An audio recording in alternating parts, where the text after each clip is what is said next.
হরে কৃষ্ণ বন্ধুরা, আমি অঞ্জলি। অঞ্জলিস কিচেনে জানাই আপনাদের স্বাগতম।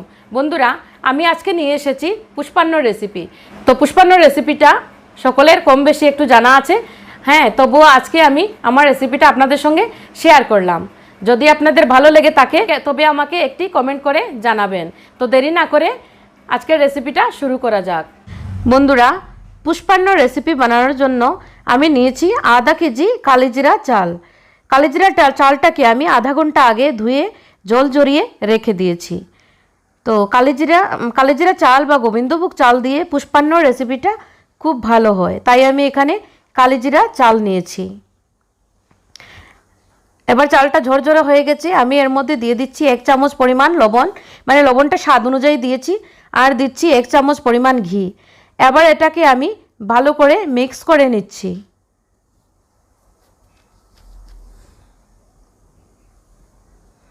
আমার মিক্স করা হয়ে গেছে। এবার আমি এটাকে 10 মিনিটের জন্য ঢেকে রাখছি, মানে 10 মিনিটের জন্য রেস্ট দিচ্ছি এটাকে। এবার আমি গ্যাসের মধ্যে বসিয়েছি একটি কড়াই। কড়াইটা আমার গরম হয়ে গেছে। এবার এর মধ্যে দিচ্ছি আমি 1 চামচ পরিমাণ ঘি। ঘিয়ের মধ্যে ছেড়ে দিচ্ছি আমি কাজু। কাজুটা আমি একটু ব্রাউন করে ফ্রাই করে নিচ্ছি। কাজুটা হয়ে গেছে, এবার আমি নামিয়ে নিচ্ছি। এবার সেম ঘিয়ের মধ্যে আমি ছেড়ে দিচ্ছি কিশমিশ। কিশমিশটা ফ্রাই হয়ে গেছে, কি সুন্দর টুসটুসে হয়েছে। আমি এবার নামিয়ে নিচ্ছি। 10 মিনিট হয়ে গেছে, আমি চালের ঢাকনাটা উঠিয়ে নিয়েছি। এবার এখানে নিয়েছি গোটা গরম মশলা, নিয়েছি ডালচিনি, এলাচ, লবঙ্গ, জাবেত্রী, স্টার, গোলমরিচ। এটাকে আমি ঘিয়ের মধ্যে ফ্রাই করে নিচ্ছি। এবার দিচ্ছি একটা তেজপাতা।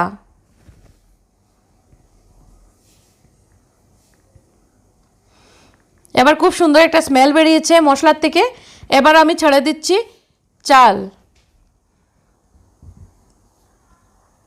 চালটাকে আমি ভালো করে ফ্রাই করে নেব, যতক্ষণ না এটা ঝরঝরে হচ্ছে আর চিটচিট করে চালটা ফুটবে, তখন আপনারা বুঝে নেবেন যে চালটা প্রপারলি ফ্রাই হয়ে গেছে।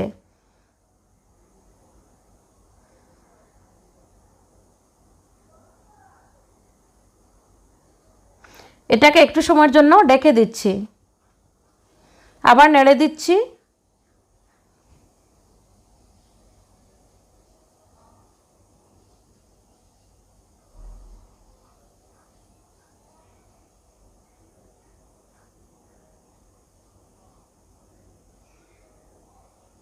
চালটা ফ্রাই হয়ে গেছে, একদম প্রপারলি ফ্রাই হয়েছে। এবার আমি অ্যাড করছি জল। জলটা আপনারা পরিমাণ মতো দেবেন, চালের আন্দাজটা বুঝে জলটা দেবেন। একসাথে বেশি জল অ্যাড করবেন না। যদি একটু কম হয়ে যায় তবে আপনারা পরে একটু একটু করে গরম জল অ্যাড করে এটা বানাতে পারবেন।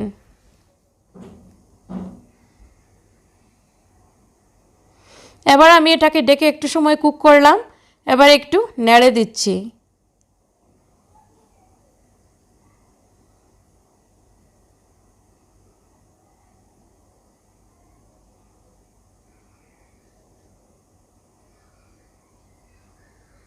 চালটা আমার ফুটে গেছে। এবার আমি একটু সময় আরও ফ্রাই করব, ঝরঝরে হওয়া পর্যন্ত ফ্রাই করব। এবার আমি দিয়ে দিচ্ছি কিশমিশ আর কাজু। আদা কিশমিশ আর কাজু আমি রেখে দিয়েছি, আদা না একটু পরিমাণ কিশমিশ আর কাজু রেখে দিয়েছি গার্নিশ করার জন্য। এবার এটাকে ভালো করে নেড়ে দিচ্ছি।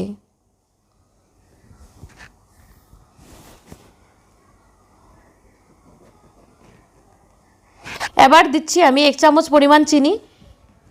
পুষ্পান্নটা একটু মিষ্টি মিষ্টি হয়, তাই আমি এখানে 1 চামচ পরিমাণ চিনি দিয়েছি।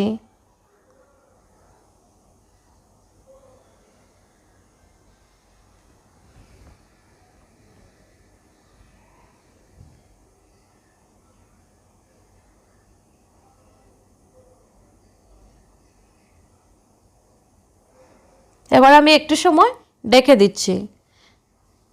পুষ্পান্নটা হয়ে গেছে, আমি উপর থেকে একটু ঘি ছড়িয়ে দিচ্ছি। এবার আমি এটাকে প্লেটে সার্ভ করে দেখাবো।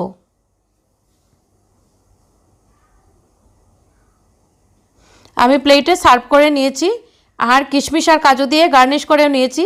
দেখুন তো কি সুন্দর পুষ্পান্ন তৈরি হয়ে গেছে। এবার এটা আপনারা তুলসী পাতা দিয়ে ভগবানকে ভোগেও নিবেদন করতে পারেন।